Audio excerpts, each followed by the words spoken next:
बिस्मिल्लाहिर्रहमानिर्रहीम। Lahore literary festival की तरफ से आप सबको जो हमें इस वक्त लाइव फेसबुक पे देख रहे हैं, खुश आमदेद। जैसा कि आपने देख लिया होगा, इससे पहले एलएलएफ ने ये ऐलान किया था कि आज उसामा सिद्दीक और उनके नावल चांद को गोल करें तो जाने, इस पर एक गुफ्तगू है। तो उसामा सिद्दीक साहब हमारे सामने मौजूद हैं, मैं उनको खुश आमदेद कहता हूँ, उनका इस्तकबाल करता हूँ। बहुत शुक्रिया। तो जी, तो इससे पहले कई सेशंस एलएलएफ की तरफ से उसामा सिद्दीक साहब भी उनमें शरीक हो चुके हैं, मुझे भी ये मौका मिला है। तो इस दफ़ा हम दोनों ने मिलकर सोचा है कि हम इस सेशन को ज़रा गैर रस्मी अंदाज में करते हैं और इसको एक रस्मी इंटरव्यू बनाने की बजाय कि मैं उनसे एक रस्मी सवालात करूं, हम इसको एक गुफ्तगू की सतह पे ले जाने की कोशिश करेंगे। उसामा सिद्दीक साहब हैं, किसी तारुफ के मोहताज नहीं है।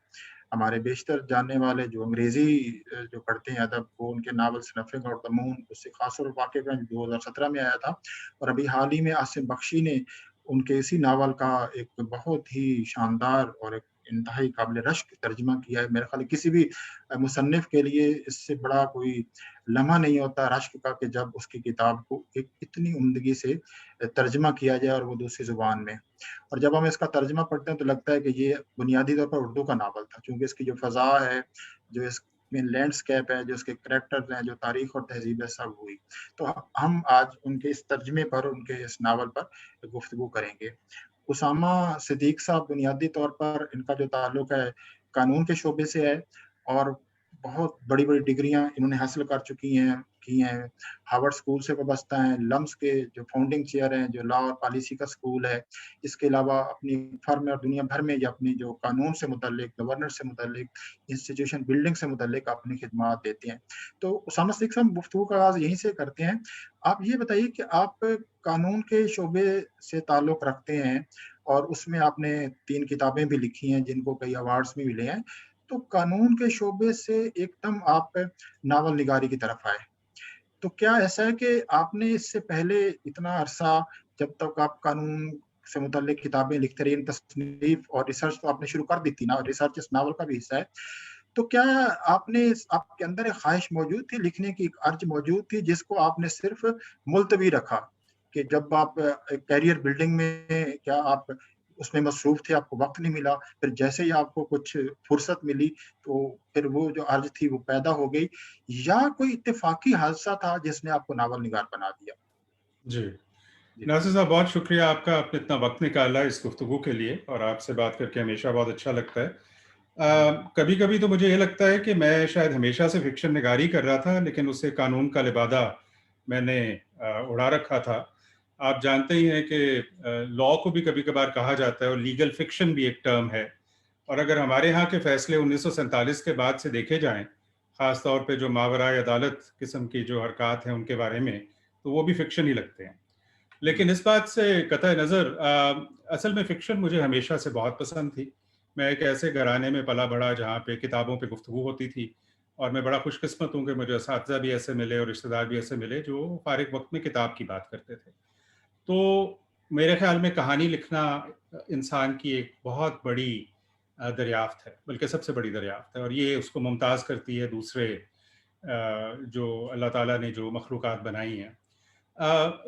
कानून और लिटरेचर दोनों में एक कदर मुश्तरक है, वो ज़ुबान का इस्तेमाल है। ज़ुबान जो है वो उन दोनों के अंदर एक इंतहाई अहमियत रखती है और जब आप कानून के ऊपर काम करते हैं बतौर वकील, बतौर उस्ताद, मुदर्रिस, मुहक्किक, तो आपको ये एहसास होता है कि अल्फाज के जोड़-तोड़ से कितनी लोगों की ज़िंदगी पे क्या फ़र्क पड़ता है।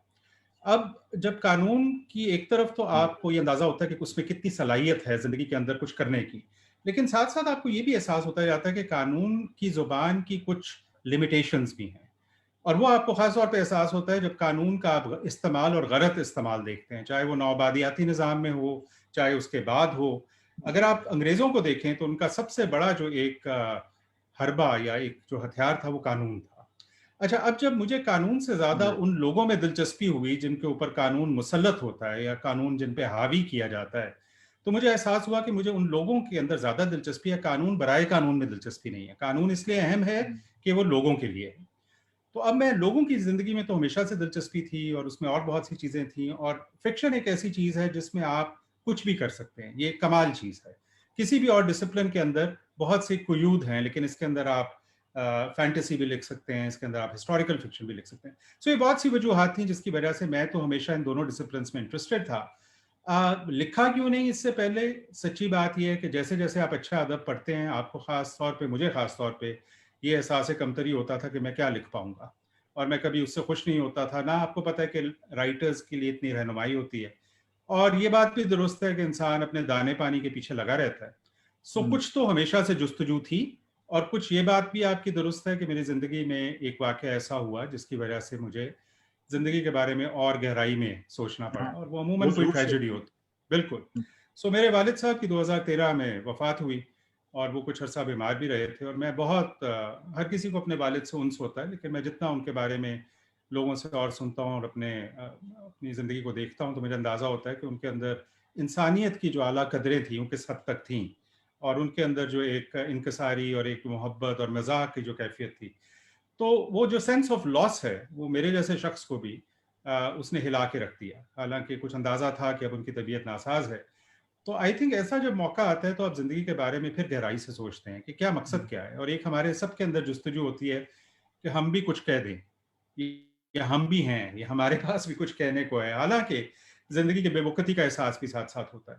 तो वो बस कोई ऐसा मूड बना कि मैं फिर 10 माह दिन को काम करता था और रात को ये नावल लिखता था, और 10 माह में ये मुसव्वदा तैयार हो गया। हालाँकि इससे पहले भी कई दफ़ा कोशिश की थी, नहीं हो पाया। उसके बाद भी नहीं हो पाया। सो दोबारा अब मैं कोशिश कर रहा हूँ। जी, जी। सो आई थिंक ये दोनों चीज़ों का इम्तिज़ाज है। जी, मैं एक छोटा-सा आपको थोड़ा-सा रोकूँगा, ये माज़रत। जी, ये आपने तो बिल्कुल ठीक कहा कि फ़िक्शन और लीगल जो प्रैक्टिस है या आपका जो कानून है, चूँकि वो आप कानून की किताबें भी लिख चुके हैं, तो और फिर कानून सारा उसमें लफ़्ज़ बहुत ज़्यादा अहमियत रखता है कि एक लफ़्ज़ की इतनी इंटरप्रिटेशंस होती हैं, और अगर मामूली सी जो गलत इंटरप्रिटेशन है या कोई और तरह की इंटरप्रिटेशंस, वो किसी आदमी की ज़िंदगी पर हमेशा के लिए असरअंदाज़ हो सकती है। तो वहाँ बिल्कुल। जो लफ़्ज़ की जो हसासियत है और लफ़्ज़ की जो उसमें मीनिंग उसके स्टेबल या डिस्टेबल होने का, ये तो बहुत बहुत अच्छा आपने किया। और वही जो आपका लॉ से ताल्लुक था, वो इसका एक बहुत अहम कहानी की शक्ल में भी हमें नज़र आता है। जी, और मैं समझता हूँ कि आपने पाकिस्तानी सोसाइटी को ख़ास तौर पर पेश करने के लिए जो मुंतखब हिस्सा किया, वो इसी कानून से मुतल्लिक था। जी, शायद यही जी, कि जो लोग हैं, वो पाकिस्तान और वो जिस तरह अगर हम देखें कि आपके नावल में जो आपने मुख्तलिफ ये जो 6 का आपने अदवार चुने हैं, तो उनमें जो आपने 5 किताबें लिखी हैं, तो उनमें जिन कहानियों को आपने मुंतखब किया, उन कहानियों में हम बात करेंगे, उनमें काफ़ी कॉमन चीज़ें भी हैं, और वो आम लोग उसमें ज़्यादा नज़र आते हैं। वो आम लोग एक तरह से वो मरकज़ी और वो प्रोटैगनिस्ट बनते हैं। तो वो हम इस पे बात करेंगे। तो कानून और उससे ताल्लुक तो आपके नावल में भी नज़र आता है। जी, लेकिन एक बात मैं ज़रूर कहना चाहूँगा, ठीक है, ये आपके वालिद साहब का जो सेंस ऑफ लॉस था, तो वो भी कहीं नज़र आता है कि जो तहज़ीबें गुम हो गई, दुनिया चली गई, उनसे शायद आपको उसने जो मौत से पैदा हुआ सेंस ऑफ लॉस था, वो आप जी, उस तरफ ले गए। तो यहाँ भी हम एक नफ्सियाती तौर पर जोड़ सकते हैं।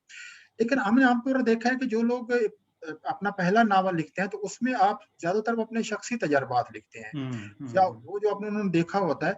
लेकिन आपने पहले नावल में ही एक इतना बड़ा, यानी 2084 कबल मसीह से लेकर 2084 बाद अज़ मसीह तक, इससे पहले हमें जो नावल नज़र जी, आते हैं, जो कुछ लिखे गए हैं, जैसे ऑरलैंडो है वर्जीनिया वुल्फ का, वो साढ़े जी, 300 साल का है। इसके बाद हम देखते हैं कुल्फ़ हैदर का, वो 2500 साल का है। या जी, कुछ बहाव में आप देखते हैं वो छोटी-सी वो कहानी जो इसकी है, हड़प्पा और मोहनजोदड़ो की, और हमारी जो तहज़ीब जी, गुम हो गई। लेकिन आपने माज़ी, हाल, मुस्तक़बिल उसको मिलाकर ये तकरीबन कोई 4000 साल से ज़्यादा अरसा बनता है। तो मेरा आपसे ये मैं ख़ास तौर जानना चाहता हूँ कि आपने पहला नावल ही जो लोग आम रविश से हटकर लिखा, और एक अपनी ज़ाती ज़िंदगी के उस तजर्बात को पेश करने की बजाय एक ऐसा नावल लिखा जिसको हम पॉलीफ़ेनी कहते हैं, जिसमें मल्टीपल वॉइसेज़ हैं, मल्टीपल कैरेक्टर्स हैं, पैरेलल स्टोरीज़ हैं, और वो हर स्टोरी अपनी, और उसमें उसकी टेक्नीक पे बात करेंगे जो बड़ी गैर मामूली एक रियाज़ियाती टेक्नीक है। लेकिन मैं इस वक़्त आपसे ये पूछना चाहता हूँ कि आम लोगों की रविश से हटकर आपने ये कैसे इंतख़ाब किया कि आपने एक नावल लिखना जो एक 4000 साल से ज़्यादा अरसे पर मुहित हो, और जिसमें तीनों ज़माने आ जाएँ? जी, ये गालिबन कुछ मेरे तहत शऊर में ही होगा, बिकॉज़ एक बात तो ये है कि मुझे हमेशा से तारीख़ी नावल पसंद हैं, चूँकि मुझे लगता है कि तारीख एक इंतहाई अहम डिसिप्लिन है, और जितना तारीख के बारे में हमारी आगाही किसी अच्छे नावल से होती है, वो कई दफ़ा किसी तारीख की किताब से भी नहीं होती। बहुत सी बेशक। इसकी एग्जांपल्स आपके सामने हैं, चाहे रूसी हम ले लें असातिज़ा को, या फ्रांसीसी, या फिर लातीनी अमेरिका या इंग्लैंड के। दूसरी, और आपने चूँकि कुर्रतुल ऐन हैदर साहिबा के नावल का ज़िक्र किया, तो उसका मेरे पे एक गहरा असर ज़रूर था। मुझे ये हुँ, बात बड़ी मुनफ़रिद लगी कि कैसे वो इस ज़मानो मकाम में रह के अपने तख़य्युल में 2 ढाई हज़ार साल पहले का अरसा जो है उसको पैदा कर सकते हैं। मुझे माज़ी और माज़ी कदीम से वैसे ही बहुत ज़्यादा उन्स है। मेरे अंदर वो बहुत ज़्यादा एक तरह का नॉस्टैल्जिया और वो एक सेंस क्रिएट करता है कि हमसे पहले कौन लोग थे, मिट गए, वो भी क्या ये चीज़ें सोचते होंगे। सो ये बहुत सी बातें थी, जिसकी वजह से मेरी दिलचस्पी इसी में थी। दूसरा, शायद मैं बहुत सी चीज़ें करना चाह रहा था, और मुझे नहीं पता मैं किस हद तक कामयाब हुआ हूँ। मैं एक सियासी कमेंट्री भी करना चाह रहा था, चूँकि इसकी एक बहुत जो रिकरेंट थीम है, वो है मुदाफ़ियत की, वो है इख्तिलाफ़ राय की। और मुझे ये लगता है कि तारीख़ उन लोगों की वजह से आगे बढ़ती है, जो ये कुर्बानी देते हैं कि वो मुदाफ़ियत करते हैं। हमारा अपना पाकिस्तान का तजुर्बा, और बतौर वकील मैं ख़ास तौर पे ये कह सकता हूँ, आइन की बालादस्ती के लिए, कानून की बालादस्ती के लिए एक मुदाफ़ियत का कल्चर है। तो मुझे वो शायरी, वो लोग बड़े पसंद भी हैं, मैं उनकी इज़्ज़त भी करता हूँ। और मुझे ये भी था कि अगर मैंने फ़िक्शन ही लिखनी है, तो मैं यहीं पे महदूद क्यों रहूँ? मुझे, अगर मेरा दिल करता है कि गौतम बुद्ध के ज़माने की बात करूँ और मुझे उससे बहुत खुशी मिलती है, तो मैं जी, किसी तरह से कोई सीन क्रिएट करूँ। चूँकि इसके जी, लिखने का जो प्रोसेस इटसेल्फ है, वो भी तो एक फुलफिलिंग चीज़ है। एक चीज़ तो इसकी आउटकम है कि आपने तैयार क्या की किताब, लेकिन जो प्रोसेस इसका है, जो बड़ा इमोशनली मुझे जो ऑटोबायोग्राफिकल नॉवेल्स हैं, वो दिलचस्प लगते हैं, बट बहुत कम होता है कि वो मुझे बहुत ज़्यादा भाएँ।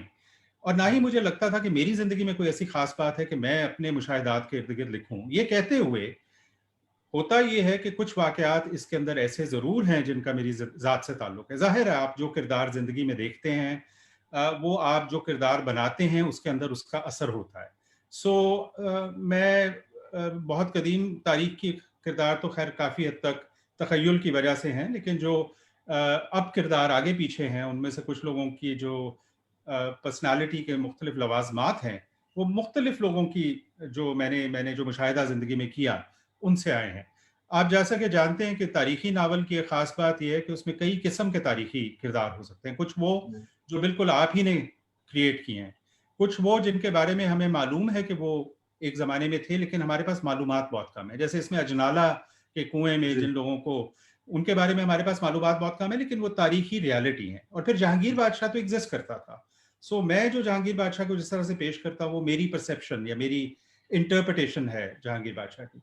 सो ये एक मलगूबा सा मैंने बना दिया। मुझे हैरत इस चीज़ पे है कि बाज़ लोगों को ये पसंद आया, और उनका ये ख़्याल था कि ये एक दिलचस्प चीज़ है। एक मैं आखिरी बात ये कहना चाहूँगा कि बतौर एक उस्ताद के, बतौर एक ऐसे शख्स के जो मुल्क में इस्लाहात पे काम करता है, कानूनी इस्लाहात पे, मुझे लगता है कि हम लोग बड़े एहिस्टोरिकल हैं। हम तारीख को बिल्कुल फरामोश कर चुके हैं।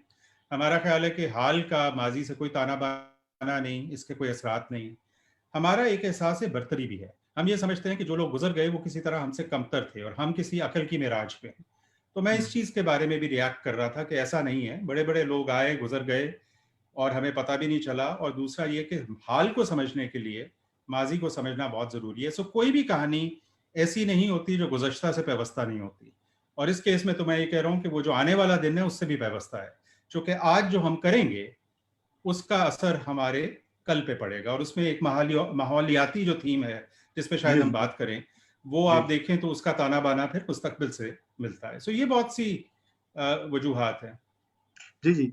ये बिल्कुल ठीक है, उन पे हम बात करेंगे और उसमें ख़ास तौर पर एक चीज़ मुझे और जो इसमें आपने एक हैत इस्तेमाल की है और मैं तो उसके लिए इस्तेमाल करूँगा रियाज़ियाती हैत, इस पे हम बाद में बात करेंगे और वो बड़ी एक मुझे लगता है कि अब मुझे नहीं मालूम कि अब ये शऊरी तौर पर थी, गैर शऊरी तौर पर, लेकिन नावल में वो एक बिल्कुल जिसमें रियाज़ी का एक तयशुदा कानून होता है या कायदा होता है, उसके तहत वो उसमें तारीख़ का सफ़र यहाँ से ऊपर से नीचे जाता है, फिर उलट ऊपर से नीचे आता है, फिर जी, जाता है, फिर जी। एक दायरा मुकम्मल होता है। लेकिन आपने बिल्कुल। जो कि तारीख़ और फ़िक्शन का जोड़ा तो ये एक बड़ा मेरे लिए भी बतौर क़ारी हमेशा एक बहुत पेचीदा सवाल रहा है कि तारीख़ और फ़िक्शन का क्या ताल्लुक है? क्योंकि हमें इस सिलसिले में कई तरह की आरा मिलते हैं। कुछ लोग कहते हैं कि जनाब तारीख़ को फ़िक्शन नहीं बनाना चाहिए, तारीख़ को तारीख़ रखना चाहिए। कुछ कहते हैं फ़िक्शन को फ़िक्शन रखना चाहिए। बाज़ लोग कहते हैं कि जिस तरह आपने कानून और फ़िक्शन में एक ताल्लुक दरियाफ़्त किया लफ्ज़ का, बाज़ लोग कहते हैं कि जो तारीख़ है, वो लिखी स्टोरी के तौर पर जाती है। तारीख हो, तारीख का जो बुनियादी हुँ, स्ट्रक्चर है, हुँ, तारीख हुँ, को हुँ। बयान करने का, वो बुनियादी स्ट्रक्चर स्टोरी बिल्कुल, का है। तो वो स्टोरी से नैरेटिव ही है। मुस्तार हुँ, लिया गया, लिहाज़ा वो भी एक ताल्लुक कायम करते हैं। बिल्कुल। लेकिन हम इसकी जो बहुत सी यानी तनकीदी बातें हैं, जो बड़ी अहमियत की हैं कि और वो फ़िक्शन उसकी अहमियत क्या होती है जिसकी बुनियाद तारीख़ पर हो, क्योंकि उसमें आपको बहुत ज़्यादा रिसर्च करनी पड़ती है और वो आपको अपने तख़य्युल को महदूद भी कई जगह रखना पड़ता है। लेकिन मैं एक दूसरे एस्पेक्ट पे बात करना चाहूँगा, फ़ुरत हैदर का हमने ज़िक्र किया, उनका नावल इसमें कोई शक नहीं उर्दू के चंद अज़ीम तरीन नावलों में शामिल है। लेकिन उसमें उन्होंने जो न ढाई हज़ार सालों में पेश किया, उसमें सिवाय उस आखिरी हिस्से के जो कराची से मुतल्लिक है, बाकी ये जो सारा हमारा तहज़ीब है, जो हड़प्पा मोहनजोदड़ो की तहज़ीब है, जो वादी सिंध की तहज़ीब है, ये उसमें गायब नज़र आती है। इसके मुकाबले में जो दूसरी तरफ की तहज़ीब है, गंगा जमन और वो दूसरे वो और बुद्ध का इलाका, वो नज़र आते हैं।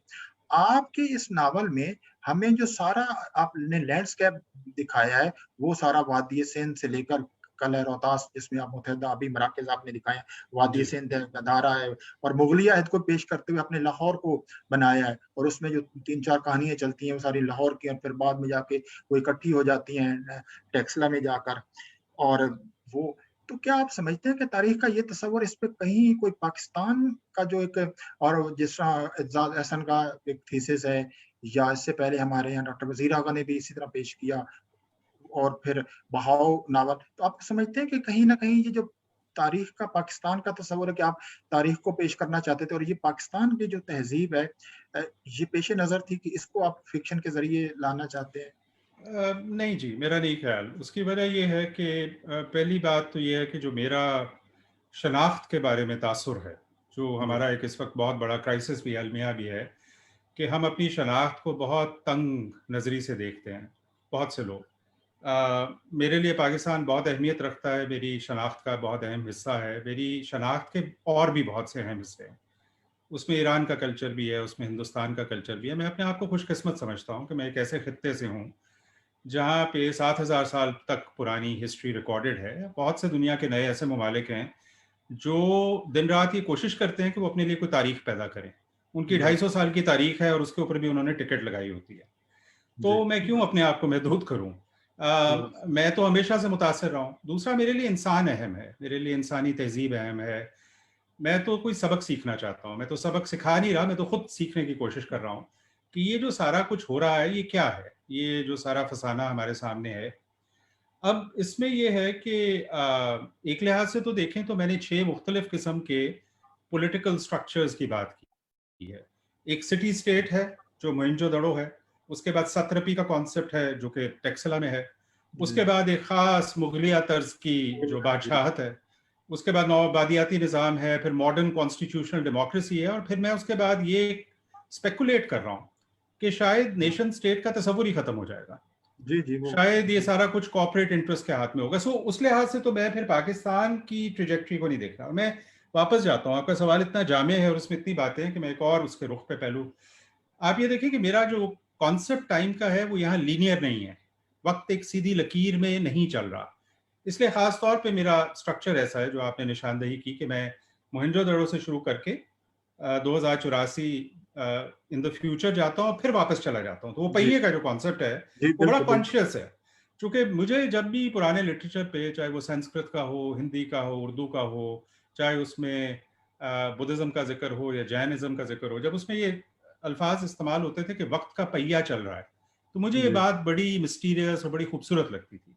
और वो माफ़ूज़। एक लिहाज से दुरुस्त भी है, चूँकि हम बार-बार आप देखें कि एक तजर्बे से गुजरते हैं, एक तहज़ीब ऊपर जाती है, एक तहज़ीब नीचे जाती है, सबात एक तगय्युर को है ज़माने में, तो कुछ ना कुछ वही आप देखते जाएँ कि चीज़ें हो रही हैं। लेकिन मैं ये देखना चाह रहा था कि एक तो क्या होता है?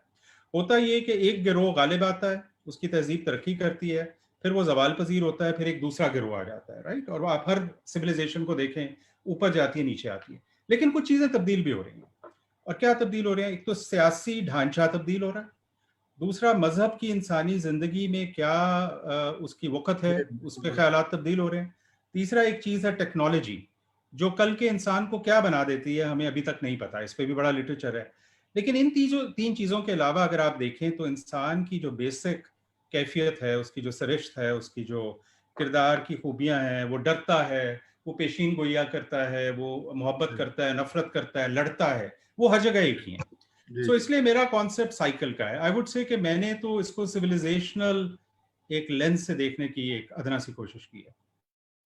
जी, जी। नहीं, नहीं, वो बिल्कुल वो और वो इतना जब हम उस नावल को एक मजमूई नज़र डालते हैं पूरा नावल पढ़ने के बाद, तो वो हमें हैरत भी होती है। ज़ाहिर है, जो नावल है मेरा ख़्याल है ये कुछ हिस्सा इसका इंस्पिरेशन होता है और काफ़ी सारा पर्सपिरेशन होता है, जिसमें वो काफ़ी सोचता है। और बिल्कुल, बिल्कुल। शायरी की तरह नहीं है कि वो बिल्कुल हम कहें कि ये पूरी का पूरा इल्हाम होता है और आपने इसमें ज़ाहिर है बहुत सी तहकीक भी की है और उसकी जो टेक्नीक है, ये ख़ास तौर पर ये एक बड़ी गैर मामूली है और उस टेक्नीक के ज़रिए आपका जो वक़्त का तस्वुर है, वो आता है।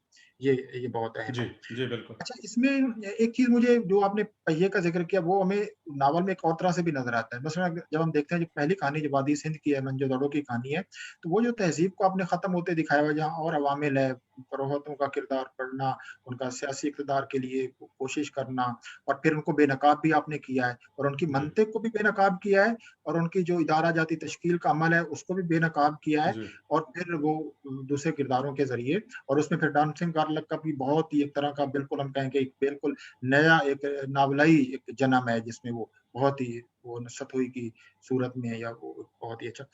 तो आपने वो पानी की वजह से तहज़ीब को दबाते दिखाया और आखिर में जो नावल जहाँ आपने वो आखिरी हिस्सा 2084 जी, और वो खत्म तो वहाँ आप देखते हैं कि दुनिया जैसे वो कौमी रियासतें खत्म हो गई हैं और अब वो दूसरे यूनिट बन गए हैं और वो पानी के बचाव के लिए और उनमें जंगें हो रही हैं। तो जी, ये भी जी। हमें एक वो साइकिल सा नज़र आता है वो एक बिल्कुल, जो बिल्कुल। रियासतें वो एक पानी जी, जी। पानी जो है उसका एक अहम किरदार है, चूँकि पानी ही ज़िंदगी है और ये तहज़ीब है भी पानी के किनारे। जी, जी। और अगर उस ज़माने में माहौलियाती तब्दीली जो थी वो एक बहुत बड़ा फैक्टर था। एक लिहाज़ से तो इंसान की कस्मोपुरसी, उसकी लायानियत या उसका क्या कहना चाहिए, उसकी जो ट्रांज़िएंस है, वो आपको इस चीज़ से पता चलती है कि बहुत सी चीज़ें इसमें मैं दिखाने की कोशिश कर रहा हूँ, जो इंसानी तदबीर की मरहून मिन्नत है। लेकिन कई दफ़ा फिर जब फ़ितरत आड़े आती है और फ़ितरत से आपका जब सामना होता है, तो वो सब तदबीरें जो हैं वो अधूरी रह जाती हैं। तो दोनों चीज़ें हो रही हैं। एक तरफ इंसान की सिविलाइज़ेशनल तहज़ीबाती कशमकश जारी है और साथ-साथ ही कुछ ऐसी चीज़ें हैं, एक्स फैक्टर, जो हम कंट्रोल नहीं कर सकते और उनमें से अब कुछ ऐसी हैं जो अब आज का इंसान ये जान चुका है कि हम कंट्रोल कर सकते हैं, उस पे असर डाल सकते हैं, लेकिन फिर भी नहीं डाल रहे। सो एक ये जो डेथ विश है हमारी एज अ सिविलाइजेशन और एज अ रेस, वो भी अहम है इसके अंदर जो एक थीम है। मैं ये एक बात और गुजारिश करता चलूं कि लिखने का जो अमल है, आप तो खैर उससे बखूबी वाकिफ हैं चूंकि आप दोनों यू वेयर बोथ हैट्स, आप क्रिएटिव काम भी करते हैं और आप एक नक्काद का काम भी करते हैं। अ, कुछ चीज़ें सबकॉन्शियस होती हैं, कुछ हम सोच के बाकायदा नोट्स बना के जी, करते हैं, कुछ के लिए हम तहकीक करते हैं और कुछ ऐसा होता है कि कोई चीज़ हो रही होती है और कोई चीज़ आपके सामने आती है। मैं आपसे गुज़ारिश करूँ कि ये जो अजनाला वाला वाक़या है, जी, जी। मैं नावल लिख रहा था, ये मैंने पहले से नहीं सोचा हुआ था और मैंने अखबार में खबर पढ़ी कि एक गुरुद्वारे में उन्होंने खुदाई जब कर रहे थे, तो वहाँ पे ये कुआँ मिल गया जिसको शहीदां दा खूह कहते थे जी। या कालियां दा खूह भी कहते थे। तो मुझे वो एक बड़ी कमाल चीज़ लगी कि देखें, एक तारीख है जो कि अब एक्सकेवेट हो रही है और उसके अंदर कुएँ में वर्टिकली बाकायदा एक पूरी कहानी है।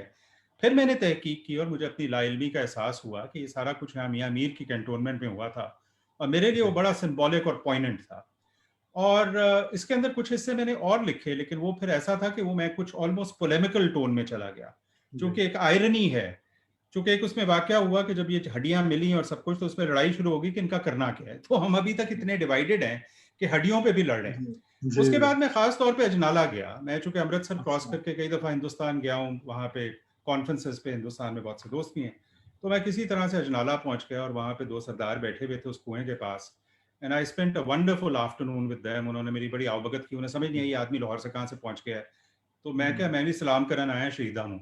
वो बड़े खुश हुए, हाँ, कहते ਤੁਹਾਡੇ भी शहीद ने? मैं क्या, साढ़े सारियां दे शहीद ने। तो वो एक हाँ, हाँ। कॉमनैलिटी भी थी जो 150 साल बाद हुँ, बॉन्डिंग हो रही है across the border between people of very different faith. हुँ। So for me it was also a lived experience the way this thing was written, either from nostalgia या जो हमारा इस वक्त एक्सपीरियंस चल रहा था उसके लिहाज से। सो जी, जी। It's a very strange thing. मुझे अगर कोई पूछा किस तरह से आप अगली किताब लिखेंगे या कैसे लिखी जा सकती है, मैं कुछ नहीं बता सकता कि ये चीज़ कैसे होती है। जी, जी, जी, बहुत अच्छा। अच्छा मैं एक ज़रूर वैसे तो इस नावल की जितनी किताबें हैं जो 5 किताबें हैं ना? जी, उन 5 किताबों पे हर किताब की कहानी पे मैं सोचता था कि कुछ थोड़ी बहुत बात होनी चाहिए, तो शुरू हम करते हैं जो वादी सिंध की आपने जो इस तहज़ीब को पेश किया है, तो वो ज़ाहिर है और भी लोगों ने इस पे लिखे हैं कुछ, लेकिन आपने बिल्कुल मुख्तलिफ अंदाज़ से पेश किया और आपका उसमें जो एक पर्सपेक्टिव नज़र आता है, वो एक जो एक लिबरल तरक्की पसंदाना एक नज़र आता है और ख़ास तौर पर जिस तरह वो जो म आप उसमें ये नज़र आता है कि बरे-सग़ीर की तहज़ीब में जो मज़हब का अमल दख़ल इतना क पहले शुरू हुआ और मज़हब और सियासत का एक जो ताल्लुक शुरू हुआ और उसमें फिर वो किस तरह वो जो उसमें जो देवता दिखाया गया है, क्या नाम है उसका? पार्थाहार, जी। पार्थाहार, वो दिखाया गया और उसको फिर किस तरह मतलब वो बहुत हिस्सा मुझे तो बहुत फ़ैसिनेटिंग लगा। तो मैं चाहता हूँ आप उस पे ज़रूर कीजिए बात कि इससे आप हमारे जो नावल क़ारीन बहुत से लोगों ने पढ़ा होगा, तो वो आपसे भी जानना चाहेंगे कि ये अब ज़ाहिर है ये आपने इसका ताल्लुक तहक़ीक़ से नहीं होगा, इसका तो एक जी। आप एक कहानी अपने एक जी, जी। उसके ज़रिए और ज़ाहिर है उसका ताल्लुक हमारे अपने ज़माने से भी है, अगरचे वो पुरानी राइट। तहज़ीब जो है, वो आज से कई हज़ार साल पहले की थी, 5000 साल पहले या न मतलब 4 साढ़े 4 हज़ार लेकिन वो बिल्कुल आज वो उसको पढ़ते हुए लगता है कि जैसे हमारे जो मासिर दुनिया है, उसकी ये कहानी है। उसी को लगता है जी, कि जी, एड्रेस है। जी।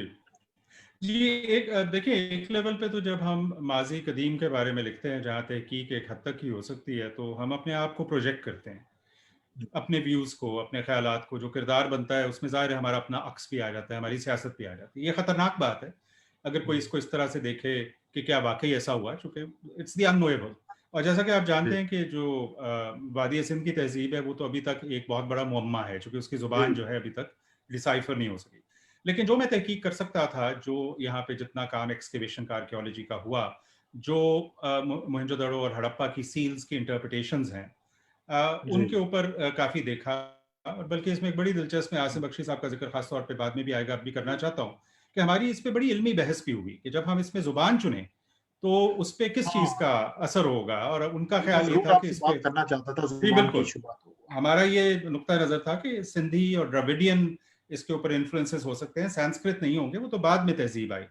सो जी, इस तरह के बड़े तर्जुमे के नुक्ता नज़र से भी दिलचस्प बातें हैं। बहरहाल, उसमें देखिए बात ये है कि जब मैंने ये सोचा कि दुनिया की तकरीबन हर तहज़ीब में एक ख़ास वक़्त पे ऑर्गेनाइज़्ड रिलिजन नमूदार हुआ है। जब नोमैडिक एक्जिस्टेंस से और केव ड्वेलिंग से लोग आबाद हुए हैं, तो रिचुअल की और मेरा इसमें पूरा एक इक़्तिबास है जिसमें मैं इस चीज़ पे गुफ्तगू करता हूँ कि ऑर्गेनाइज़्ड रिलिजन कब आता है और ख़ास तौर पे पुरोहित और जो आपकी ये क्लास है, ये क्यों पैदा होती है। जी, रूहानियत तो पहले भी थी, इबादत तो पहले भी थी, देवता पहले भी थे, लेकिन वो इस तरह से उनकी ज़िंदगी पे नहीं आए थे। जी, एक क्राइसिस आया, इकोनॉमिक सरप्लस आया, उसमें एक क्लास पैदा हुई। मेरे ख्याल में ये कॉन्टेस्टेशन दुनिया में तकरीबन हर जगह हुई है। मिस्र जी, में भी हुई है, इराक में भी हुई है। ये चूँकि उनकी हम असर तहज़ीब है, इसके उनके साथ ताल्लुकात भी थे, तो यहाँ भी हुई। लेकिन एक दिलचस्प बात है, अभी तक हमने जो भी इनकी पुरानी इमारतें देखी हैं, उसमें हमें ख़ास तौर पे कोई इबादत गाहें नज़र नहीं आई। बड़े प्रैक्टिकल किस्म की जगहें जी, हैं। फसीलें हैं, गोदाम हैं, हौज़ हैं। सो इसका मतलब है कि एक कशमकश तब भी रही होगी और मैं तो इनको बिल्कुल एक प्रिमिटिव लोग नहीं मानता, चूँकि जैसा कि कहा जाता है, मेरा ख़्याल में उनका जो पानी का निज़ाम है, जिस पे मैंने काफ़ी बात जी, की, उसके बारे जी, में काफ़ी जी, लिखा भी गया है, वो तो शायद हमाम आजकल के हमारे ज़्यादातर शहरों से बेहतर है। जी, सो बड़ी बिल्कुल। एक मिस्ट्री है कि ये लोग 4000 पहले भी हैं साल पहले भी थे और इतना कदीम थे, लेकिन ये कि इनके शहर इतने सोफिस्टिकेटेड हैं, तो वहाँ पे क्या किस किस्म की कॉन्टेस्टेशंस या कशमकश हुई होगी। साथ ही लेकिन मैं उसको इंसानी लेवल पे देखना चाह रहा था। सुप्रका का जो कैरेक्टर है, जो कि एक जी, टिपिकल रेबेल का कैरेक्टर है, जो नेचर जी, के करीब है, जी, जो डेवलपमेंट को देख रहा है लेकिन उसको उसकी कॉस्ट नज़र आ रही है। उसमें रोमान भी है, चूँकि इंसान हमेशा से मोहब्बत करता है। जी, जी, ये भी बात हमेशा से रही है कि जो शख्स रेबेल होता है, जिसके पास कुछ खाने को नहीं होता, वो जी, जी, नेसेसरीली अपनी मोहब्बत में कामयाब नहीं होता। सो जी, मैं जी, वो कहानी भी सुनाना चाहता था, कहानी सुनाने के नुक्ता नज़र से, लेकिन ये तमाम चीज़ें भी मेरे सामने थीं। तो ज़ाहिर है फिर मैंने उसमें पोएटिक लाइसेंस लिया जी, और ये भी अभी हमें पूरी तरह नहीं पता कि माहौलियाती तब्दीली क्या एग्ज़ैक्टली थी, इस पे मुतफ़र्रिक़ आराह हैं, जिसकी वजह से ये तहज़ीब क्या खुश्क साली थी या सैलाब थे। तो बहरहाल उसके ऊपर मैंने एक कहानी बनाई, उसमें मैंने कुछ मिस्ट्री का एलिमेंट भी डाला, चूँकि कई चीज़ें पास्ट के बारे में हमें नहीं पता, सो उसमें जो नील संत के वो जो किरदार हैं, जो जी, खंडरों के बाहर चल रहे होते हैं। सो उसकी एक वजह ये भी है कि एज़ अ जॉनरा लिटरेचर मुझे मिस्ट्री और वो तमाम चीज़ें पसंद हैं। सो वो मैंने अपने चस्के के लिए भी लिखा और इसलिए भी लिखा कि अगर कोई और लिखे तो मैं पढ़ने में मुझे मज़ा आए। वो कहते हैं ना कि आपको किताब वो लिखनी चाहिए जो आप खुद भी पढ़ना चाहें।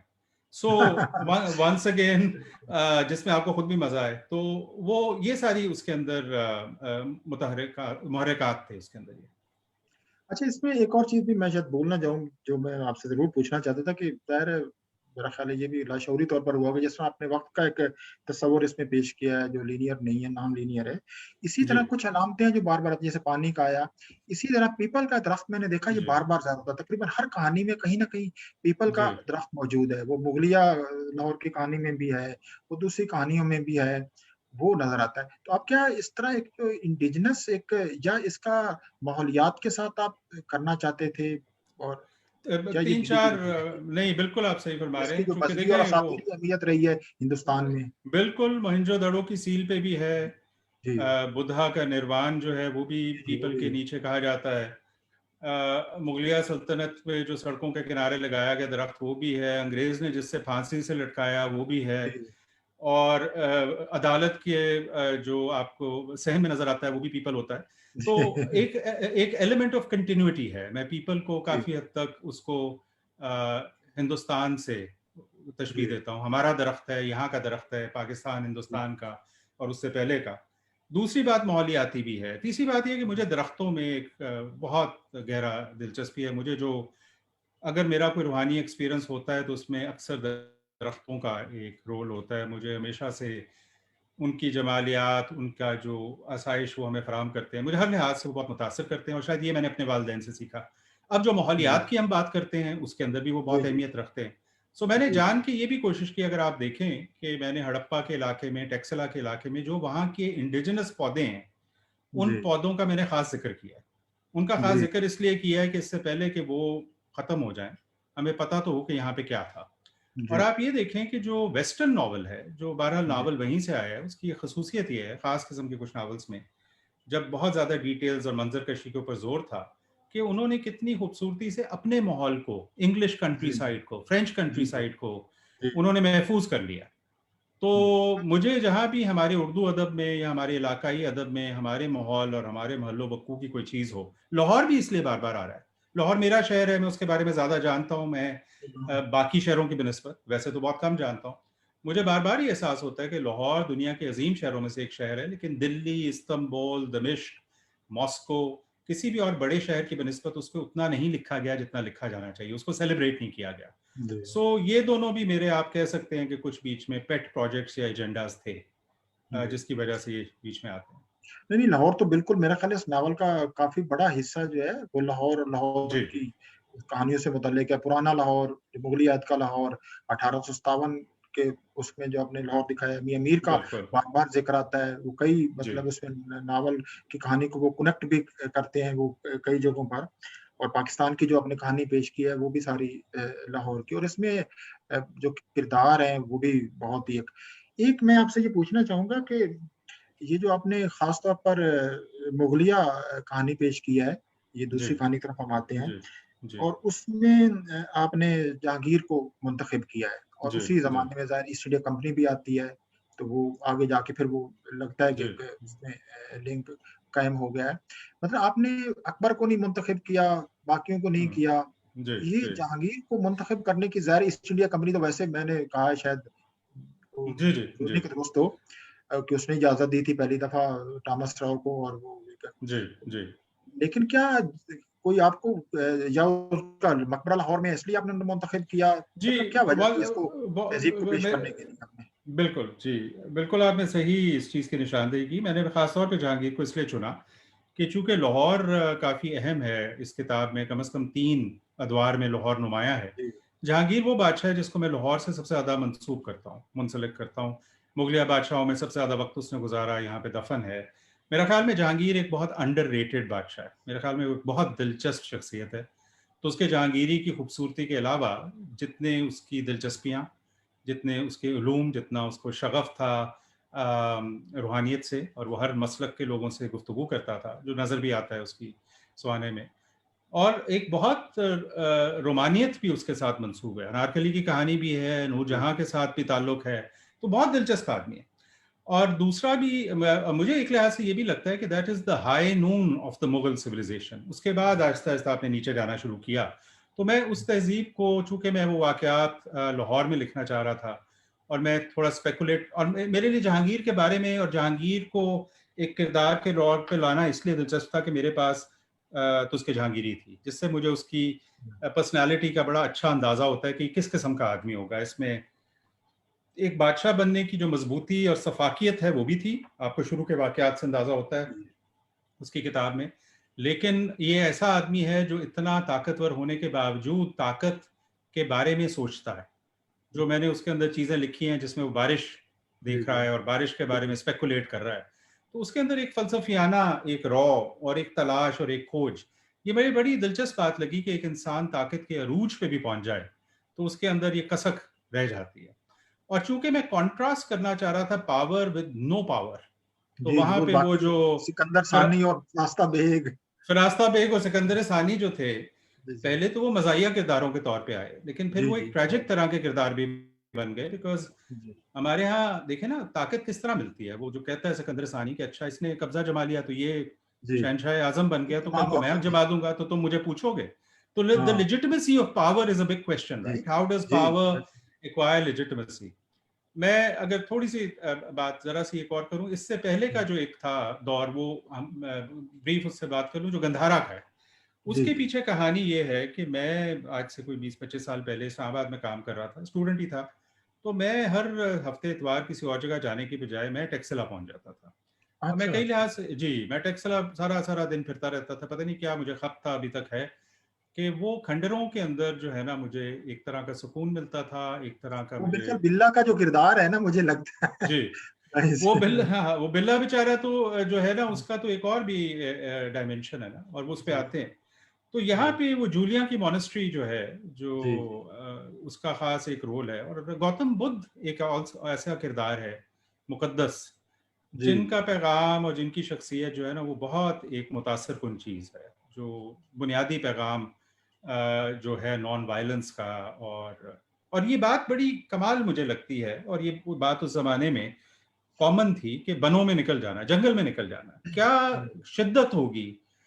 आजकल तो कोई नहीं करता, ऐसे बहुत कम लोग करते हैं, अल्लाह एहसास होता है। लेकिन एक रियासत को छोड़ के आप जंगल में निकल जाएं और उन तकलीफों से गुजरें, तो इंसान की जो एक्सपीरियंस है कलेक्टिव एक्सपीरियंस में, ये एक बड़ी यूनिक बात है। वैसे तो जी, जितने पैगंबर हैं हमारे, वो, और जितने हमारे मजहबी फिगर्स हैं, वो सेल्फ एब्निगेशन का जो कॉन्सेप्ट है, फिर जी, सूफीज में भी नजर आता है, संत में भी नजर आता है, साधु में भी नजर आता है। ये भी तो इस खित्ते की एक खास चीज है। सो जी, उसके अंदर फिर जो है वो, मुझे जो जगह बहुत मुतासर करती थी, चूंकि मैंने उसको अब देखा है और ये क्या होगी। और एक अजीब बात ये लगती है, जो हम अपने आप को, ये पूरा खित्ता बुद्ध मत का पैरोकार था, और आज जी, आपको 4-5 खंडर मिलते हैं। जी, तो जो बिल्कुल। इंसान का जो है ना इर्तिका, और उसकी जो जी, ये नहीं आपको पता कि कल क्या होना, और कितने ही बीच में तहजीबें और हैं। सो बहरहाल, जहांगीर के बारे में आपने सवाल पूछा, तो उसके पीछे तो ये बहुत सी वजूहत थी कि मैं जहांगीर पे खास तौर पे जहांगीर को के बारे में लिखना चाहता हूँ। लेकिन उसमें जो किरदार है वाक़ई वो बहुत ही, जो सिकंदर सानी और रास्ता बेग, वो वाक़ई मेरे ख़्याल इस नावल के चंद जो एक याद रह जाने वाले वो किरदार हैं, जिस तरह उनको पेश किया गया है, उनकी फांसी को जिस तरह आपने बाद में बहुत पेश किया है। मैं चाहता हूँ कि वो कुछ हिस्सा ज़रूर हमें आखिर में वो सुनाइएगा। अच्छा, जी, म वो आगे आगे आपने जो उसमें फिर 1857 का जो अपने यानी जो कॉलोनियल पीरियड को पेश करने के जी, लिए आपने 1857 को मुंतखब किया है, और जी, वही कहानी 5 किताबों में वही आगे चलती है, उसी जी, पैरेलल जी, वो चल रही जी, है। जी, जी, तो आप मतलब हम देखते हैं कि कॉलोनियल पीरियड तो तकरीबन आप देखें 1757 से लेकर 47 तक वो तकरीबन 200 साल बनते हैं। अगर आप जी, देखे जाए तो जुज़वी तौर पर फिर मुकम्मल तौर पर तो 90 साल बनते हैं। जी, लेकिन आपने जी, सिर्फ़ उस एक पीरियड को क्या मतलब चुनने की जी, कोई ख़ास वजह होगी? आप उसकी जो जी, वो रेज़िस्टेंस है यहाँ हाँ, के लोगों ने हाँ। पेश की, उसको था, जिस तरह आपने पहले कहा कि आप तारीख़ को, जो लोग उस पावर से मुतासिर होने वाले लोग हैं उसकी रोशनी में दिखाना चाहते थे? जी, देखिए, वो 1857 एक बहुत बड़ा टर्निंग पॉइंट है। सिर्फ़ डेफ़िनिटली। इसलिए नहीं कि जंग आज़ादी हुई और जी, ताकत का इस्तेमाल जो था वो एक और तरह से हो गया। मेरे ख़्याल में एक बहुत बड़ी तब्दीली आई। मैं थोड़ा बहुत जो मेरा मुतालिया कॉलोनियल पीरियड का है, जिसको मैंने ख़ास तौर पे इस नुक्ता नज़र से देखा है कि जो अंग्रेज़ कानून है, मेरा जी, पीएचडी का काम जो था उसका भी हिस्सा एक यही था। तो जितना जी, मैंने इसके बारे में पढ़ा, मुझे एहसास हुआ कि जब शुरू में नौआबादियाती निज़ाम आया, तो ये लोग बहुत, इनके अंदर एतमाद की कमी थी और ये मरूब थे कि इतनी जी, बड़ी सिविलाइजेशन है, इस पे हमने कब्जा कर लिया, हम करेंगे क्या? चूंकि वो आहिस्ता आहिस्ता उनका असर रसूख तो बढ़ता गया, लेकिन बहरहाल ये एक बहुत सोफिस्टिकेटेड सिविलाइजेशन थी। तो शुरू में जब इन्होंने कानून भी लाने की कोशिश की है, तो वो एक तरह की खिचड़ी थी, कभी इस्लामिक लॉ से कुछ ले लिया, कभी हिंदू पुरानी किताबों से कुछ ले लिया। ये 1857 है जिसके बाद उन्होंने कहा कि अब कैंटोनमेंट्स बनेंगी, अब मेम साहब जो है वो फलानी जगह पे होंगी, क्लब यहाँ पे बनेगा, नेटिव की लाइंस और होंगी, और अब कोड बनेंगे जो हिंदुस्तान के लिए खास कोडिफाइड लॉ है, चाहे पीनल कोड है या क्रिमिनल प्रोसीजर है। अब हम इनके कानून को अहमियत नहीं देंगे, इनकी जुबान को अहमियत नहीं देंगे, अब वो सही जो नौबादियाती निज़ाम का तसल्लुत है वो कायम होगा। सो वो एक ट्रांजिशनल फेज है, और उस ट्रांजिशनल फेज का अभी तक असर है। जिन लोगों ने मुदाफियत की वो आज तक भुगत रहे हैं, जिन लोगों ने मुदाफियत नहीं की और उस जमाने में उस नई तब्दीली से फायदा उठाया। लेकिन मैं इसको सिर्फ एक नेगेटिव इस पॉइंट ऑफ व्यू से नहीं देख रहा कि मैं कंडेम कर रहा हूँ कॉलोनियलिज्म को। एक और बात देखिए, हमारा मुआशरा और हमारी तहजीब हमेशा के लिए तब्दील हो गई। जैसे अब बाद में डिप्टी नज़ीर अहमद को पढ़ते हैं, सर सैयद अहमद खान को पढ़ते हैं, बेतहाशा बड़े हसास जहीन मुसलमान भी ग्रैपल करने की कोशिश कर रहे हैं कि अब कैसे गुजारा करें, मजहब को कैसे बचाएं, कल्चर को कैसे बचाएं और मॉडर्निटी की तरफ कैसे जाएं। अब जो भी उसके बाद कई निज़ाम और चीज़ें आई, वो अब 2021 तक हमारी ज़िंदगी का एक अहम हिस्सा है।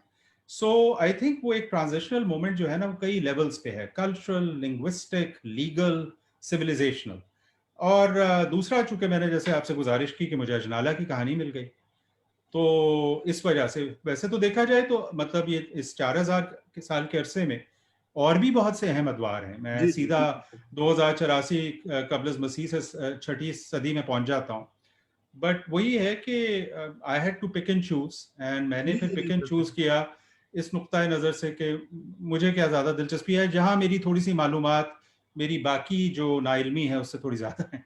सो वो नहीं, मैंने नहीं, चुन नहीं, लिया। बिल्कुल नहीं, लेकिन ज़ाहिर है चूँकि जब आप नावल लिख लेते हैं तो उसमें उसकी टेक्नीक, उसका स्टाइल, उसके कैरेक्टर, हर चीज़ की जो एक होती है ना, एक तो मीनिंग होते हैं कि उसकी सिग्निफिकेंस हो जाती है। तो बिल्कुल जब बिल्कुल। जब जब भी हम उसकी क्लोज़ रीडिंग करेंगे तो एक-एक चीज़ को अहमियत देंगे। अच्छा, इसको अब जब हमने बहुत सी चीज़ों को छोड़ा है और एक को मुंतखब किया है, बिल्कुल, तो ये हम उसकी बिल्कुल सही। लॉजिक की तरफ जाने की कोशिश नहीं, करें, कोई लॉजिक। और उसके पीछे ज्यादातर जो है लॉजिक होती है, जी, जी। और कई दफा लैक ऑफ लॉजिक भी होती है, क्योंकि कुछ चीजें आप जानते हैं कि हम बतौर लिखारी जो है वो whimsically भी करते हैं।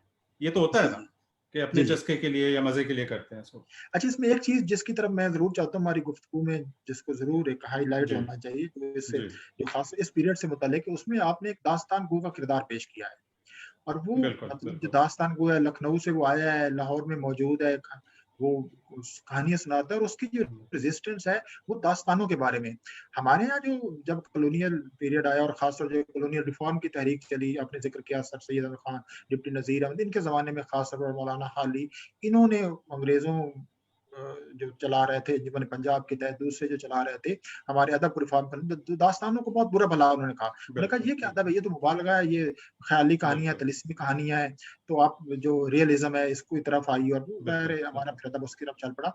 तो उस लेकिन आपने और फिर ख़ैर हमारे यहाँ शमसुररहमान फारूकी ने काफ़ी काम किया दास्तान जी को रिवाइव बिल्कुल करने में और उसके बिल्कुल। और भी लोगों के लिए डॉक्टर सुहेल अहमद खान का काफ़ी किरदार है, जी दास्तानों की अहमियत की तरफ दिलाने में। इंतज़ार हुसैन का बहुत अहम किरदार है। बाकी बिल्कुल। ख़ैर कई लोग इसमें। तो आपने उसमें लेकिन दूसरा एक एस्पेक्ट तलाश किया है कि जो एक दास्तान गो है वो लाहौर में आता है और वो एक तरह की रेजिस्टेंस का बनता है कि आपने वो जो तिलिस्माती कहानियाँ, जादुई कहानियाँ सुनाता है और वो उनके ज़रिए एक रेजिस्टेंस और फिर ज़ाहिर है उसकी रेजिस्टेंस का पर्दाफ़ाश भी हो जाता है और फिर वो लाहौर की जो सुरंगों का वो मेरा तो बहुत मुझे लगा कि ये बिल्कुल ठीक है, वाक़ई सुरंगें होंगी लाहौर में, तो उनसे वो हम्म। बहरहाल तो मैं ज़रूर जानना चाहूँगा कि ये जो दास्तान का ख़ास क्योंकि दास्तान का असर आपके नावल पे एक और भी नज़र आता है, जो आपने एक पैरेलल प्लॉट या पैरेलल स्टोरीज़ का किया है। बिल्कुल मुझे लगता बिल्कुल है कि वो हाँ जी। बिल्कुल। नहीं, उस आपने पर भी बिल्कुल मतलब इस बहुत खूबसूरत आपने निशानदेही की है बाकी अपने सवालात की तरह। देखें, एक तो दास्तान मुझे वैसे ही बहुत पसंद है। मेरे ख्याल में हमारे खित्ते की एक मुनफरिद ये इजाद है। अमीर हमज़ा की दास्तान दुनिया की सबसे तवील हिंदुस्तान है। मैं जी, बचपन से दास्तान पढ़ता हुआ, सो मैं दास्तान को इसलिए भी लाना चाहता था कि मेरे ख्याल में ये बहुत अहम है, और मैं जी, इस मकतबा फ़िक्र से ताल्लुक़ नहीं रखता कि मॉडर्निटी के पीछे हम अपनी इस चीज़ को छोड़ें। दूसरी बात ये है कि मेरा ख्याल में दास्तान जो है वो सिर्फ अलिफ लैल्वी उसका फ्लेवर नहीं है, या सिर्फ उसके अंदर परिस्तान की कहानियाँ नहीं, उसमें बड़ी एक इंटरेस्टिंग सोशियोलॉजी है, पॉलिटिक्स है। जब आप इसको ज़रा डीपली देखते हैं तो आप इसके किरदारों के अंदर आपको जेंडर पॉलिटिक्स भी बड़ी इंटरेस्टिंग नज़र आती है, क्लास भी नज़र आती है, आपको उस ज़माने का जो नोशन ऑफ कुफर और इस्लाम है, वो चाहे हम उसको प्रॉब्लमैटिक समझे, लेकिन उसकी एक डायमेंशन नज़र आती है। आपको एक कॉम्पोजिट कल्चर नज़र आता है, चूँकि दास्तान जो है सिर्फ एक खित्ते की नहीं है। सो उसकी तो बेतहाशा, मतलब उस पे इतना काम हो चुका है। तो मुझे लगा कि एक दिलचस्प बात हो कि मुझे देखें बड़ा इंटरेस्टिंग मेटाफर और सिंबल्स मिले दास्तान अमीर हमजा में और तिलिस्म होशरुबान। क्योंकि जैसा मैं उसमें कहता हूँ कि देखिए, एक अफरा से आपका जादू है और एक नौआबादियाती निज़ाम का भी जादू है, ठीक है ना? सो वो उन दोनों के अंदर बहुत सी ऐसी बातें हैं जो मुश्तरक हैं। तो फिर जब मैं जैसा उसको मैंने देखा कि अच्छा, अफरा से आपके 3 तिलिस्म हैं, इधर भी 3 तिलिस्म हैं, फिर लोग उसमें कैसे मुक़य्यद होते हैं, आपको तिलिस्म कुशा चाहिए। और जब अफरा सियाब जो है उसको मुसीबत पड़ती है तो वो जाता है किसी पुराने सामरी को मिलने, जमशेद को मिलने। इधर वाइसरॉय को मुसीबत पड़ती है, वो वापस लंदन जाता है, वहां से कोई जो कमेटी है वो नई चीज सो मुझे लगा कि इसमें एक इंटरेस्टिंग सिंबलिज्म बन सकता है। और दूसरा ये कि चूंकि उस ईरा की एक चीज है, जॉनरा है, तो मुझे लगा कि मैं फिर ये मीर साहब का कैरेक्टर जो है मैं क्रिएट करूं, और वो लिखने में फिर मुझे मजा आया। और उसके थ्रू आप देखें कि उस पीरियड में जो लाहौर की फिजा है वो भी थोड़ी तिलिस्माती है, चाहे वो सुरंगें हैं, चाहे उसकी गली कूचे हैं। तो मुझे लाहौर एक तिलिस्माती शहर लगता है। और मैं मच एज मैं मॉडर्निस्ट आइडियल्स के बहुत से जो रुख हैं उसमें बिलीव करता हूँ, लेकिन जो माजी की वक़्त है और जो उसका तिलिस्म है उसको तो मैं नहीं छोड़ने को तैयार। बहुत अच्छा, बहुत खूब। अच्छा, ये अब अगले हिसाब, चूँकि हमारे पास वक़्त अब थोड़ा-सा रह जी, गया, पता ही नहीं चला, जी, ज़रूर, जी। 10-15 मिनट रह गए हैं। तो मैं चाहता हूँ कि नावल के सारे हिस्से में थोड़ी-थोड़ी बात हो। अगला आपने पाकिस्तान का पेश किया, 2009 का पाकिस्तान आपने पेश किया है। जी, जी, और उसमें पाकिस्तान को पेश करने के लिए आपने जो 2-3 उसमें कहानियाँ वो पेश की हैं, जी। और ख़ास तौर पर मैं, ज़्यादा वक़्त नहीं है, तो जो जिसका ताल्लुक आपके शोबे से भी है, और आपने उसमें बड़े वो, हमें तो कुछ ऐसे किरदार हैं जो चौधरी फुरकान में हो और कुछ दूसरे वो हमें बिल्कुल जाने-पहचाने लगते हैं। तो आप सही ज़रूर, है। कि क्या आप समझते हैं कि पाकिस्तान, इसका जो पोस्ट कॉलोनियल पाकिस्तान को आप पेश करते हुए इस हिस्से इसको मुंतखब किया कि पाकिस्तान की कहानी को बयान करने के लिए ये जो रफ़िया बेगम जो है, जी। उसकी जो कहानी है वो पाकिस्तान की कहानी बन सकती है? बिल्कुल जी, देखिए हमारी, मुझे तो ये लगता है कि एक बड़ी बहस और जंग और जद्दोजहद जो है आज़ादी के बाद, वो कानून और लाकानूनियत की जद्दोजहद है। हम अभी जी, तक ये नहीं तय्युन कर पाए कि हम एक आइन के नीचे रहना चाहते हैं, बाकी तमाम दुनिया रह रही है। हम कभी जी, हाइब्रिड की बात करते हैं, कभी किसी और चीज़ की करते हैं। दूसरा, मेरा जो अपना ज़ाती तजुर्बा था बतौर वकील और फिर बतौर एक रिफ़ॉर्म पे काम करने वाले शख्स के, वो ये था कि आम आदमी जो है, और मेरा फिर जो कानूनी रिसर्च का काम है, कि हम आम आदमी के नुक्ता नज़र से कानून के निज़ाम को नहीं देखते कि वो किस तरह पिसता जी, है, चाहे वो ज़ुबान उसको नहीं आती या वकील नहीं हो सकता। तो ये जो किरदार हैं, तो ये इंतहाई ट्रेजिक किरदार हैं जो हमारे आगे पीछे के किरदार हैं। इसमें ऐसे लोग हैं जो अपनी किसी गलती के बगैर एक जुर्म की ज़िंदगी गुजारना शुरू कर देते हैं। हालाँकि वो मासूम लोग होते हैं और दिल उनका अच्छा होता है, लेकिन वो सिस्टम उन्हें दोबारा चांस नहीं देता, जैसा बिल्ला। जी, फिर एक जी, इसमें रफ़िया बेगम जैसे लोग हैं जो बिल्कुल कमज़ोर लोग हैं। लेकिन आप देखें कि जहाँ मैंने ये दिखाया कि सिस्टम जो निज़ाम है उनका इस्तेहसाल कैसे करता है, निज़ाम में अच्छे लोग भी हैं। वो जो उनको खातून वकील मिलती है, जो उनको जी, सहारा जी, देती जी, है, उस तरह के लोग भी हैं। जहाँ फुरकान मेओ साहब जैसे लोग हैं, वहाँ वैसे लोग भी हैं। जी, शुक्र और साहब। फिर जो बिल्कुल, और जो आप तीसरा किरदार आप शायद आई एम श्योर पहचान ही गए होंगे, वो एक जी, तरह से मेरी तरफ से एक सोशल सैटायर थी, जो जी, अमीनुद्दीन अमीरज़ादा साहब हैं। जी, मीर साहब, जी, तो जी। वो आप समझें कि एक तरह का इंतकामी कार्रवाई थी, जो हमेशा से मुसन्निफ़ करते आए हैं। चाहे जी, दांते अपने इन्फर्नो में अपने फरीकों को जहन्नुम में डाल रहा हो, हाँ, चाहे हाँ, ये हम हमेशा से करते आए हैं। तो जो जी, हमारे मेरे अंदर का गुस्सा या एंग्स्ट है, ऐसे जी, लोगों के खिलाफ जिन्होंने हमेशा आइन की बालादस्ती को पामाल किया, वो शायद वहाँ पे नमूदार हुआ। मुझे लगा वो थोड़ा सा मेलोड्रामेटिक भी हो गया। मैं अक्सर ये जी, कहा करता हूँ, मैं तो खैर एक बहुत ही एक एक्सीडेंटल राइटर हूँ, लेकिन मुझे ये लगता है कि हमारे पास इतना मवाद है, इतने किरदार हैं, और ख़ासतौर पे हमारा कानूनी निज़ाम, कि अगर चार्ल्स डिकेंस जो है वो लाहौर का शहरी होता तो शायद 200 नॉवल लिख लेता। जी, जी, लेकिन बिल्कुल। मैंने जब दोबारा ब्लीक हाउस पढ़ा, जो उसका शायद जी, सबसे ज़्यादा कानून के साथ डील करने वाला नावल है, तो मुझे बहुत ये लगता है कि जैसे हमारा निज़ाम कुछ अपनी डिफरेंसेस के अलावा 150 साल या 100 साल पहले इंग्लैंड के अंदर है, जो मसाइल हुँ, वहाँ थे, जिससे ये भी उम्मीद मिलती है कि हम भी शायद इर्तिका कर पाएँ। तो जी, मुझे ये लगा कि मेरे जो मुशाहिदात हैं, जो तजुर्बात हैं, उसके लिहाज से कानून और उसमें फँसे हुए लोग और उससे जो उससे इब्तला ज़दा जो लोग हैं उनके बारे में गुफ्तगू की जाए। अच्छा, नावल का आखिरी हिस्सा जो है, जो ज़ाहिर है एक फैंटेसी है, जिसमें आप दिखाते हैं कि जो मस्नूई ज़हानत है उसको बहुत वो आगे जा चुकी है। जैसे हमने पहले ज़िक्र किया, जो कौमी रियासतें हैं शायद ये बाकी नहीं रहेंगी, और जो माहौलियाती मसाइल हैं वो सबसे ज़्यादा, मतलब वक़्त के साथ लगता है कि माहौलियाती मसाइल हमारे जो सोसाइटी के और हमारी बका के सबसे बड़े मसाइल के तौर पर सामने आ रहे हैं। तो मुझे लगता है कि इस फैंटेसी की बुनियाद ये है, लेकिन उसमें फिर और बहुत सी चीज़ें आती हैं, इंसानी फितरत की, माज़ी से ताल्लुक की, फिर उसमें रेजिस्टेंस बिल्कुल। का भी पहलू है। मैं चाहता हूँ इस हवाले से कुछ आप आखिरी हिस्सा जो जी, आपने फैंटेसी जो उसमें मुस्तकिल की, जो आप लेकिन अब देखें मुझे कि लगता है ये, एक मैं बात कहना चाहूँगा, मुझे बताइए, लगता है ये बताइए। 2084 की बजाय 3084 होता तो शायद ज़्यादा कन्विंसिंग होता। हाँ, वो आई थिंक एक तो टेम्पटेशन ये थी कि 5000 साल का भी बनाया जा सकता था, बट मेरे लिए 3084 को इमेजिन करना तो और भी मुश्किल है। अच्छा, अच्छा, चूंकि अच्छा। तीनों इतनी तेजी से दुनिया तब्दील हो रही है, इतनी तेजी हाँ, से हो दुनिया सकता तब्दील है। हो रही है कि 3084 जो है मुझे मुश्किल लगा। बट आप सही कह रहे हमें हैं, पाकिस्तान के 2084। नुक्ता नज़र से लगता है कि शायद हम जिस रफ्तार से हाँ। पाकिस्तान बढ़ रहे हैं, तो 2084 में शायद ये यही होगा जहाँ पे अब है। नहीं, बट दो चीजें ऐसी हैं जो इसमें आप देखें, आपने भी निशानदेही की। एक तो पानी और वसाइल की कमी है। हुँ, दूसरा जो एक हेट स्पीच और पॉपुलिज्म और ये तमाम चीजें जिस तरह से जी, बढ़ रही जी। हैं। बाय द वे, मैंने जब ये किताब लिखी तो वो आप समझे 2014 के करीब मैंने ये लिखी थी। तो उसके बाद बहुत कुछ हुआ है जो एक लिहाज से थोड़ा बहुत इसको विंडिकेट करता है।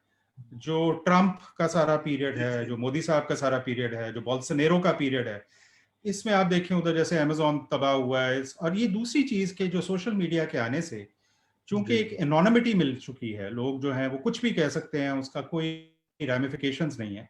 तो जितनी ज़्यादा इस वक्त जी, जी। डिवाइसिवनेस और जो नफरत का इजहार है सोशल मीडिया की वजह से, जहां इसके बहुत से फायदे हुए हैं, इसने बहुत से जी। लोगों को एम्पावर किया। सो एक तो ये मुझे लग रहा है कि इसकी वजह से आप देखें ना, दोनों हमारे हिंदुस्तान पाकिस्तान इस खित्ते को अगर आप देखें तो हम तो जी, जी। पीछे जा रहे हैं। हम तो बिल्कुल एक बुनियादियत की तरफ और एक ऐसे तस्वुर की तरफ जा रहे हैं जिसमें किसी ऐसे शख्स के लिए बिल्कुल कोई टॉलरेंस नहीं है जो हमसे मुख्तलिफ है। तो एक तो वो डिवाइसिवनेस है।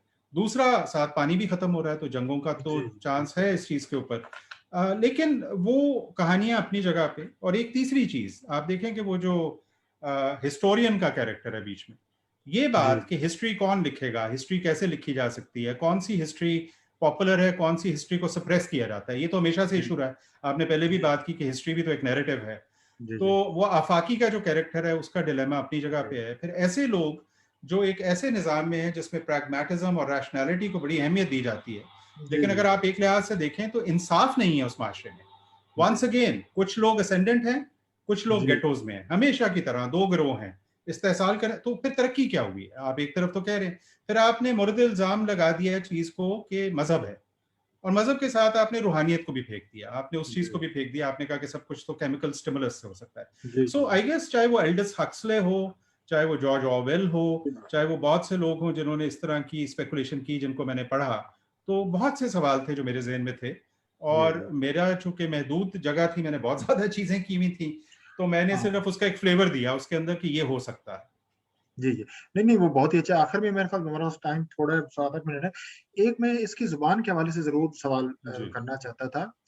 ये जो मतलब मुगल पीरियड है या बरतानवी हिंद का, ये बाद का पीरियड, ये तो इसमें तो नहीं उलझन पैदा होती। जो सारी उलझन मेरे को ज़ुबान के हवाले से है, वो पहला और जो दूसरे पीरियड है, कि जो वादी सिंध की तहज़ीब है या गंधारा की तहज़ीब है, उसमें उसमें कुछ तो आपने पहले ज़िक्र किया, तो उसमें मतलब आप कैसे उससे ओहदा बरा हुए? और जी।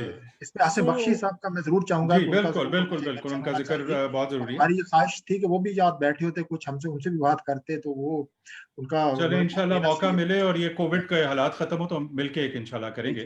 जी। जी, जी। दो तीन बातें मैं जल्दी से कहना चाहूंगा। पहली बात तो ये कि जब मैंने ओरिजिनली इस किताब को लिखा तो मैंने माजी कदीम का इस तरह से सोचा कि एक पेस्टोरल किस्म की जुबान है, उसमें कुछ लिरिसिज्म है, कुछ शायरी का है चक्कर, चूंकि एक सिंपलर जमाना है, you are closer to nature. मैं मोहनजोदड़ो की बात कर रहा हूँ।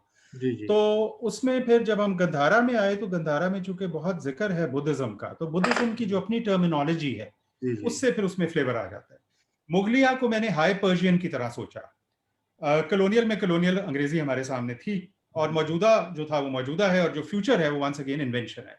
आसिम बख्शी साहब की मैं दो तीन चीजें यहाँ जरूर कहना चाहूंगा। पहली बात तो ये कि चूँकि वो एक बहुत ही सिर्फ़ वो मुतरजम नहीं है, बात उनकी आलमाना एक इन चीज़ों के ऊपर है, वो खुद जी, जी। फ़लसफ़ियाना टेक्स्ट के भी तर्जुमे करते हैं, खुद शायरी भी लिखते हैं।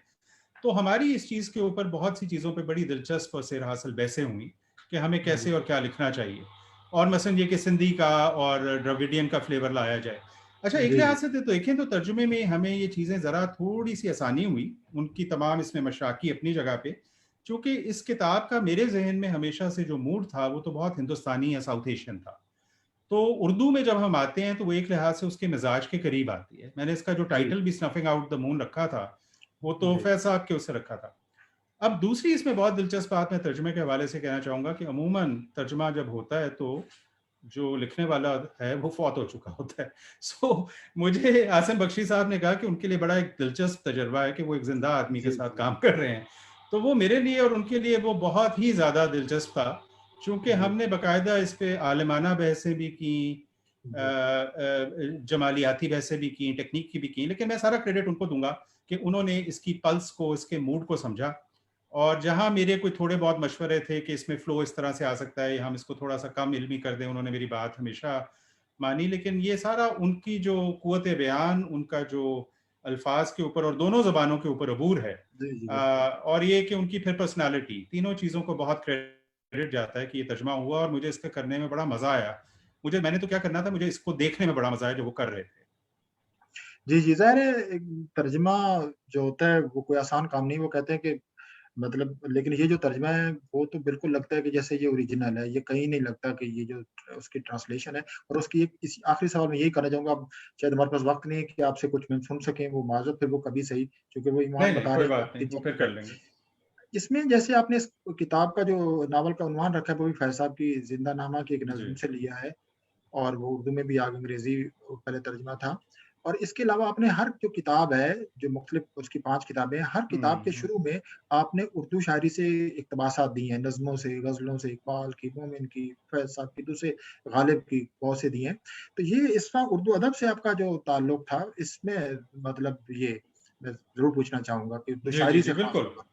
जी, नहीं जी, मैं तो देखें जितनी भी मेरी अतना मालूमात है, मेरी जो भी शख्सियत है, जो भी मुझे अदब से दिलचस्पी है, उसमें उर्दू का जो अदब है और उर्दू में जो अदब तर्जुमा हुआ है, दोनों जी, का जी। बेतहाशा रोल है। जो भी मेरी सेंसिबिलिटीज़ हैं, जो भी मेरी जमालियात हैं, उस पे बड़ा असर है। दूसरी चीज़ मैं उसमें ये करना चाहा था कि आप देखें कि हर किताब के साथ एक मैंने इक़्तिबास या शेर जो है, उर्दू जो गैर से लिया मग़रिबी है, शायरी का जी, हाँ, जी, और एक वेस्टर्न मगरिबी का। और वो देखें जो मैंने शायर लिए हैं ना, वो हम-असर हैं। लेकिन हुँ। उसमें जो मैं चीज़ दिखा रहा हूँ कि वो दोनों तकरीबन एक ही तरह का ख़्याल पेश कर रहे हैं। जी, बिल्कुल, ज़माना बिल्कुल। जैसे बदल रहा है, तो उसमें ये भी नज़र आता है कि चाहे मग़रिब है या मशरिक़ है, जो कॉमनैलिटी ऑफ ह्यूमन एक्सपीरियंस है, वो भी मैं जी, दिखाना चाह रहा था। जी। एक लिहाज से मुझे अगर ये मैं अपनी खुशकिस्मती समझता हूँ कि मेरे वालिदैन और असातिज़ा ने इस चीज़ में मेहनत की कि मैं उर्दू अदब और हमारा जो जितना पंजाबी अदब और जो लोकल अदब है, उससे रूशनास हूँ, कि मेरी ज़िंदगी उसकी वजह से बहुत ज़रख़ेज़ है, उसकी वजह से बहुत हसीन है, उसमें ज़्यादा जुड़ते हैं, उसमें ज़्यादा डायमेंशंस हैं। तो मैं चाहता था कि वो किसी तरह से रिफ्लेक्ट करे। हम जो हैं, मैं किसी अंग्रेज़ की तरह की अंग्रेज़ी ना लिख सकता हूँ, ना लिखना चाहता हूँ। मैं तो अपनी हुँ। ज़ुबान लिखूँगा, वाह! और वाह! उसके अंदर फिर मेरी जो जितनी पर्सनैलिटी और बैकग्राउंड की रिचनेस है, वो रिफ्लेक्ट होनी चाहिए, और इसका ना मुझे कोई कॉम्प्लेक्स है, मुझे तो इस पे फ़ख्र है। जी, जी, जी। बहुत शुक्रिया, आपसे गुफ्तगू करते हुए हमें अंदाज़ा ही नहीं हुआ कि 1 घंटा गुज़र गया। नहीं, बहुत लेकिन शुक्रिया हकीकत ये आपका। कि ये एक इतना अहम नावल है और इसका जो कैनवस है वो इतना ज़्यादा वसीह है। इसमें जो 5 किताबें हैं, वो मैं अगर ये कहूँ कि वो अगर उनको आप अलग-अलग भी छापते तो वो अपनी जगह पे मुकम्मल थी। लेकिन वेरी आप काइंड ऑफ यू। ख़ैर ये नहीं कह रहा कि उनमें कोई वो आपस में उनके कोई नुक्ता इश्तराक नहीं है, काफ़ी नुक्ता इश्तराकात उसमें मौजूद हैं। लेकिन उसका इससे उसकी जो जिहात है वो बहुत ज़्यादा हो जाती हैं, तो उन पे हम मेरा ख़्याल है कई घंटे गुफ्तगू कर सकते हैं। अभी तो हमने उनके जो बहुत से जो किरदार थे और उन किरदारों और एक चीज़ पे बिल्कुल हम बात नहीं कर सके, वो फिर इंशाल्लाह किसी कि नावल में कहानी अपनी जगह पे अहम होती है, लेकिन नावल को जिस तरह नरेट किया जाता है और नरेट करने के लिए जो जुमले बनाए जाते हैं और नरेट करने में किन चीज़ों को पेश किया जाता है, मसलन आपने लैंडस्केप को पेश करने में काफ़ी किया है। इसी तरह इमारात की जो आपने उनको पेश करने में काफ़ी वो उसकी जो ख़ुसूस उजागर किया है। इसी तरह किरदारों के जो मुकालमे आपने लिखे हैं या किरदारों की जो ख़ुसूसियात को पेश किया, तो उसपे तो हम बात ही नहीं कर सके। क्योंकि एक नावल को अहम और बड़ा बनाने में जहाँ उसकी कहानी का किरदार होता है, उतना ही किरदार उसकी टेक्नीक का होता है, टेक्नीक की बात की, और उससे मैं इसमें सबसे ज़्यादा किरदार होता है, उस कहानी को नरेट कैसे किया गया है, जी, जी, नरेट करने जी। का। तो उस पे हम बात नहीं कर फिर इंशाल्लाह पूरे 8 बज गए हैं, तो आपका नहीं, बहुत आपका शुक्रिया। बहुत शुक्रिया, आपने जितनी गहराई में इसको देखा और जितने मोहब्बत से आपने इसके मुख्तलिफ पहलुओं का ज़िक्र किया, मुझे भी इस गुफ्तगू का बहुत मज़ा आया। सो बहुत ज़रा नवाज़ी आपकी। नहीं, नहीं, नहीं, बहुत शुक्रिया, एलएलएफ का भी शुक्रिया। जी, एलएलएफ का बहुत शुक्रिया, उन्होंने प्लेटफ़ॉर्म दिया और मुझे इंतहाई खुशी है कि अब हम इंक्रीज़िंगली हमारा जो उर्दू का अदब है और जो दूसरा अदब है, उसको भी जो अहमियत देनी चाहिए, वो दे रहे हैं और उसके लिए एक इंतहाई अहम प्लेटफ़ॉर्म है। सो जी, आपका और एलएलएफ दोनों का बहुत शुक्रिया। जी, बहुत शुक्रिया। जी, खुदा हाफ़िज़। खुदा हाफ़िज़।